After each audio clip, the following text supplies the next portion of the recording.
Hello students. पिछले lecture तक हम मैट्रिक्स से रिलेटेड 15 क्वेश्चन कर चुके थे। अब हम क्वेश्चन नंबर 16 पे आते हैं। क्वेश्चन नंबर 16 देखिए आप। दो मैट्रिक्स ए और बी के लिए यदि ए मल्टीप्लाइड बाय बी बराबर जीरो, यहाँ जीरो का मतलब शून्य मैट्रिक्स है, तो फर्स्ट ऑप्शन है ए इक्वल्स टू जीरो तथा B equals to zero. Second है ए इक्वल्स टू जीरो या B equals to zero. Option C है कोई आवश्यक नहीं कि ए इक्वल्स टू जीरो हो या B equals to zero. And option D उपरोक्त सभी असत्य हैं। तो इस क्वेश्चन को हम एक उदाहरण के द्वारा हल करेंगे।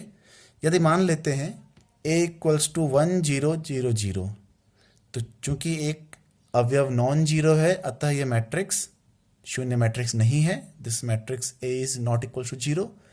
इसी प्रकार हम बी को लेते हैं 0 0 0 1, तो बी भी अशून्य मैट्रिक्स है जो जीरो के इक्वल नहीं है। अगर हम ए और बी को मल्टीप्लाई करें तो इन दोनों को मल्टीप्लाई करने पे हमें 0 0 0 0 मत अर्थात शून्य मैट्रिक्स प्राप्त होता है। तो इस उदाहरण से ये पता लगता है कि कोई आवश्यक नहीं है कि ए जीरो हो या बी जीरो हो,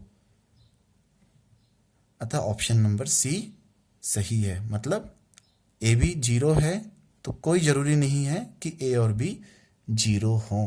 वो दोनों अगर अशून्य हों तब भी ए बी का मान जीरो के इक्वल हो सकता है। नेक्स्ट क्वेश्चन, किन्हीं दो मैट्रिक्स ए एवं बी के लिए सत्य कथन हमें पता करना है। यहाँ 4 ऑप्शन दिए हुए हैं, इनमें कौन सा कथन सत्य है हमें ये चेक करना है। फर्स्ट ऑप्शन है a multiplied by b equals to zero implies that a equals to zero या b इक्वल्स टू जीरो। अभी अभी हमने पिछले उदाहरण में देखा कि यदि a और b नॉन जीरो हैं तब भी a multiplied by b zero हो सकता है, अर्थात ऑप्शन a गलत है। ये तो यहीं पता लग गया। ऑप्शन बी देखिए, a प्लस बी का square equals to A square plus 2ab plus B square. Option C है A B transpose equals to B transpose A transpose. And option D है A B equals to B A. अब इन 4 में से first option already गलत है, हम देख चुके हैं। हमें यहाँ एक सूत्र की जरूरत पड़ेगी। ए बी मल्टी का transpose B transpose A transpose के इक्वल होता है। इसे हम सूत्र की तरह याद रखेंगे। तो इस सूत्र से देखते ही पता लग गया कि ऑप्शन सी करेक्ट है। अब हम यहाँ पे ये भी सिद्ध करेंगे कि ऑप्शन बी और डी क्यों गलत हैं। ये तो क्लियर हो गया कि ऑप्शन सी करेक्ट है इस सूत्र की सहायता से, लेकिन ऑप्शन बी और डी क्यों गलत है ये हम देखेंगे। तो इसे हम उदाहरण लेते हैं। यदि a बराबर 2 - 1 1 1, b इक्वल्स टू 1 - 2 2 3। अब हम a और b को मल्टीप्लाई करें, a मल्टीप्लाइड बाय b निकालें तो उसका मान आता है 0 - 7 3 1।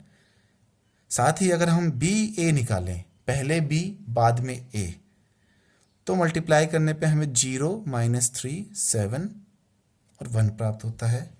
तो इससे आप देख सकते हो कि ए बी और बी ए दोनों इक्वल नहीं है। ए बी और बी ए का मान इक्वल नहीं है, इसलिए ऑप्शन डी गलत है। आपको यह भी ध्यान रखना है कि सामान्यतः दो मैट्रिक्स का गुणनफल क्रम विनिमय नहीं होता। क्रम विनिमय का मतलब सामान्यतः ए बी और बी ए एक दूसरे के इक्वल नहीं होते। कुछ पर्टिकुलर केसेस में ये दोनों इक्वल हो सकते हैं, अदरवाइज इन जनरल ये दोनों इक्वल नहीं होते। साथ ही अब हम देखते हैं कि a plus B square equals to A plus B multiplied by A plus B. हम जब मल्टीप्लाई करेंगे दोनों को, a multiplied by A square, a multiplied by B A B के इक्वल है, b multiplied by A B A के equal है, and lastly b multiplied by B B square के इक्वल है। अब इससे हम a square plus 2ab plus B square नहीं लिख सकते, क्योंकि अभी अभी हमने देखा ऊपर कि बी ए बी के इक्वल नहीं है। अब चूंकि बी ए बी के इक्वल नहीं है, इसलिए इन दोनों से मिलके 2ab नहीं बनेगा, अर्थात a प्लस बी का whole square A square plus 2ab plus B square के इक्वल नहीं होगा। सामान्यतः हम जो फॉर्मूला यूज़ करते हैं नंबर्स में, रियल नंबर वास्तविक संख्याओं में और सम्मिश्र संख्याओं में, a प्लस बी का square equals to a square plus B square plus 2ab होता है। लेकिन मैट्रिक्स के केस में ऐसा होना जरूरी नहीं है। नेक्स्ट क्वेश्चन नंबर 18 पे आते हैं। अब क्वेश्चन नंबर 18 है, यदि a इक्वल्स टू 1 2 2 3 तथा हमें एक समीकरण दिया हुआ है a square minus X A minus I equals to 0, तो x की वैल्यू हमें पता करनी है, वो इन चारों में से क्या होगी। तो हमें a दिया हुआ है, तो सबसे पहले हम a स्क्वायर का मान निकालेंगे। a स्क्वायर का मतलब a मल्टीप्लाइड बाय a, दोनों को गुणा करने पे हमें 5 8 8 13 प्राप्त हो रहा है। अब दी हुई इक्वेशन है a square minus X A minus I equals to 0। यहाँ एक्स ए को एक तरफ रखने पे and a square minus I को दूसरी तरफ रखने पे हमें प्राप्त होता है X A equals to a square minus I. a square की वैल्यू हम ऑलरेडी निकाल चुके हैं ऊपर। i का मतलब होता है आइडेंटिटी मैट्रिक्स, इकाई मैट्रिक्स जिसका ऑर्डर a के ऑर्डर के समान रहेगा, इसलिए i की जगह हम 1 0 0 1 लिखते हैं। सब्ट्रैक्ट करने पे हमें X A equals to 5 minus 1 4 8 minus 0 8 8 minus 0 is 8 and 13 minus 1 12 प्राप्त होता है। इन चारों में से 4 कॉमन निकाल सकते हैं। 4 कॉमन निकालने के बाद जो रिड्यूस्ड मैट्रिक्स आई वो है 1 2 2 3, जो पुनः मैट्रिक्स A के इक्वल है, अर्थात X A equals to 4 times matrix A 4A। इससे आप देख सकते हैं कि x की वैल्यू 4 होगी। x को a से गुणा करने पे 4 टाइम्स a आ रहा है, अर्थात x की वैल्यू a होगी। माफ कीजिएगा, यहाँ पर x की वैल्यू 4 होनी चाहिए। नेक्स्ट क्वेश्चन नंबर 19, 3x1 कोटि का मैट्रिक्स क्या कहलाता है। अगर किसी को मैट्रिक्स में 3 पंक्तियां और 1 स्तंभ है, 3x1 का मतलब यहाँ पहली जो संख्या है वो हमेशा पंक्तियों की संख्या बताती है और जो दूसरी जो संख्या है वो हमेशा स्तंभों की संख्या बताती है। तो इस मैट्रिक्स की कोटि 3x1 है, मतलब इसमें 3 पंक्ति है, 3 रो है और 1 स्तंभ मतलब 1 कॉलम है। अब क्योंकि इसमें केवल 1 कॉलम है, 1 स्तंभ है, इस तरह की मैट्रिक्स को हम स्तंभ मैट्रिक्स कहते हैं। जिस मैट्रिक्स में केवल 1 ही स्तंभ हो उसे स्तंभ मैट्रिक्स कहते हैं। क्वेश्चन नंबर 20, हमें 4 ऑप्शन दिए हुए हैं। हमें यह ज्ञात करना है कि इन चारों में से कौन लाम्बिक मैट्रिक्स है। तो सबसे पहली बात तो लाम्बिक मैट्रिक्स होता क्या है। किसी भी मैट्रिक्स A को हम लाम्बिक मैट्रिक्स कहते हैं यदि A को A ट्रांसपोज से मल्टीप्लाई करने पे, आप चाहे उसको राइट में मल्टीप्लाई करें चाहे लेफ्ट में मल्टीप्लाई करें, दोनों केस में हमें इकाई मैट्रिक्स I मिलना चाहिए। क्लियर।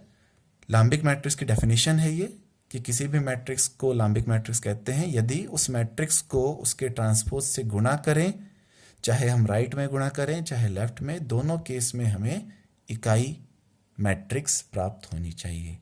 साथ ही आप ध्यान दीजिए, यदि हम दोनों का सारणिक लें तो A ट्रांसपोज का सारणिक मतलब डिटर्मिनेंट I के डिटर्मिनेंट के इक्वल आएगा, क्योंकि दोनों मैट्रिक्स बराबर हैं तो उनके सारणिक के मान भी बराबर होंगे।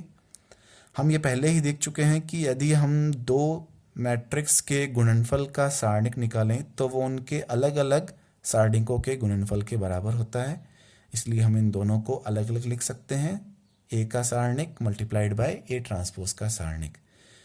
I इकाई सदिश इकाई मैट्रिक्स है, इकाई मैट्रिक्स का सारणिक हमेशा 1 के इक्वल होता है। अब यहां से देखिए, सारणिक A ट्रांसपोज का सारणिक A के सारणिक के बराबर होता है। ट्रांसपोज लेने पे सारणिक का मान नहीं बदलता, इसलिए A ट्रांसपोज की जगह हम A लिखेंगे। अर्थात सारणिक ए के स्क्वायर 1 के इक्वल है, अर्थात ए का सारणिक +-1। दोनों तरफ वर्गमूल लेने पे ए के सारणिक का मान +-1 प्राप्त होता है। अब हम इन चारों मैट्रिक्स पे ध्यान देते हैं 1 बाय 1। फर्स्ट ऑप्शन में दी गई मैट्रिक्स है 1 1 1 1। यदि हम इसका सारणिक निकालें इस मैट्रिक्स का, तो आप देखते हैं कि इसका सारणिक 0 के इक्वल है, क्योंकि दोनों रो समान है।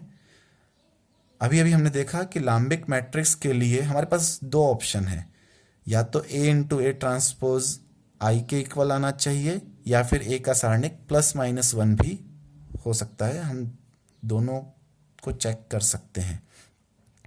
अब क्योंकि सारणिक का मान यहाँ 0 आ रहा है, ना तो 1 है ना -1, अतः यह लाम्बिक मैट्रिक्स नहीं होगा। दूसरे सारणिक पे ध्यान देते हैं, दूसरी मैट्रिक्स पे cos alpha sin alpha sin alpha cos alpha. इसका जब हम सारणिक निकालेंगे तो हमें प्राप्त होगा cos square alpha minus sin square alpha. cos square alpha minus sin square alpha cos 2 alpha के इक्वल होता है। अब इस cos 2 अल्फा का मान जरूरी नहीं है कि +1 हो या -1 हो, इसका मान कुछ भी हो सकता है -1 से +1 के बीच में। अतः दूसरी मैट्रिक्स भी लाम्बिक नहीं होगी। थर्ड मैट्रिक्स पे आते हैं। थर्ड मैट्रिक्स हमें दी हुई है cos alpha sin alpha minus sin alpha cos alpha. हम जब इसका सारणिक निकालते हैं तो हमें मान प्राप्त होता है cos square plus sin square 1। अब चूंकि इसका सारणिक का मान 1 है, अतः यह लाम्बिक हो सकती है, क्योंकि लाम्बिक के लिए सारणिक का मान +1 भी हो सकता है -1 भी हो सकता है। और ऐसा जरूरी नहीं है कि केवल लाम्बिक मैट्रिक्स के लिए ही सारणिक का मान +1 या -1 हो, अन्य मैट्रिक्स के लिए भी हो सकता है। अब हम ऑप्शन डी को भी चेक करते हैं। ऑप्शन डी जो हमें दिया हुआ है 1 0 1 1, इसका सारणिक जब हम निकालते हैं तो इसका मान भी 1 प्राप्त होता है। अतः सही ऑप्शन सी और डी में से कोई एक होगा, क्योंकि इन दोनों के सारणिक का मान 1 प्राप्त हो रहा है। तो अब हम ऑप्शन डी लेते हैं कि माना a बराबर 1 0 1 1 है, तब A ट्रांसपोज होगा 1 1 0 1। क्योंकि यहाँ पे मल्टीप्लाई करना आसान है, इसलिए मैंने पहले ऑप्शन डी को चेक किया है कि वो लाम्बिक के गुणधर्म को या प्रॉपर्टी को सेटिस्फाई कर रहा है या नहीं। तो हम A को जब A ट्रांसपोज से मल्टीप्लाई करते हैं तो मल्टीप्लाई करने के बाद हमें मैट्रिक्स प्राप्त होती है 1 1 1 2, जो क्लियरली इकाई मैट्रिक्स के बराबर नहीं है, इसलिए ऑप्शन डी भी गलत है। तो ऑप्शन ए, बी और डी तीनों गलत हैं, तीनों लाम्बिक नहीं है, अर्थात ऑप्शन सी करेक्ट होगा। आप इसको चेक भी कर सकते हैं। आप इस मैट्रिक्स का ट्रांसपोज निकाल के और दोनों को आपस में गुणा करके चेक कर सकते हैं कि यह इकाई मैट्रिक्स के बराबर आ रहा है या नहीं आ रहा। श्योरली ये आई के बराबर ही आएगा, क्योंकि ये लाम्बिक मैट्रिक्स है। अब हम आज के आखिरी क्वेश्चन पे आते हैं। Question number 21। हमें ए और बी दो मैट्रिक्स दी हुई है, जिनके ऑर्डर के बारे में कुछ नहीं दिया हुआ, कोटि के बारे में किसी भी ऑर्डर के हो सकते हैं वो, तथा के एक संख्या दी हुई है, मतलब के कोई भी अचर संख्या है। तो हमें ज्ञात करना है कि इन चारों में से कौन सा कथन सत्य है। सबसे पहला कथन है A B transpose equals to A transpose B transpose. अभी हमने कुछ देर पहले ही एक क्वेश्चन में देखा था, सूत्र देखा था कि ए बी का transpose B transpose A transpose के इक्वल होता है, अर्थात पहला ऑप्शन तो गलत है। क्लियरली वो कभी भी ए बी का transpose A transpose B transpose के इक्वल नहीं होता, इसलिए पहला ऑप्शन गलत है। साथ ही दूसरा सूत्र देखिए आप, ए बी इनवर्स, जब हम इनवर्स निकालते हैं प्रतिलोम तो वहाँ भी कुछ फॉर्मूला इसी टाइप का होता है। ए बी के गुणनफल का आपको अगर इनवर्स निकालना है तो वो B inverse multiplied by A inverse के इक्वल होता है। आपको ये फॉर्मूला भी याद रखना है। और यहाँ ऑप्शन सी देखिए, यही दिया हुआ है, A B inverse equals to B inverse A inverse, अर्थात ऑप्शन सी सत्य कथन है। एक और फॉर्मूला हम देखते हैं कि यदि किसी मैट्रिक्स को किसी संख्या से गुणा करके उसका ट्रांसपोज लें तो अचर संख्या पे कोई फर्क नहीं पड़ता ट्रांसपोज लेने पे, तो हम के को बाहर लिख सकते हैं और ए का ट्रांसपोज। तो ऑप्शन डी में क्योंकि हमें दिया हुआ है के A transpose not equals to k times A transpose, इसलिए ऑप्शन डी भी गलत है। एक्चुअली ये दोनों बराबर हैं, अब क्योंकि हमें यहाँ नॉट इक्वल्स टू दिया हुआ है अर्थात ऑप्शन डी भी गलत है, ऑप्शन ए भी गलत है।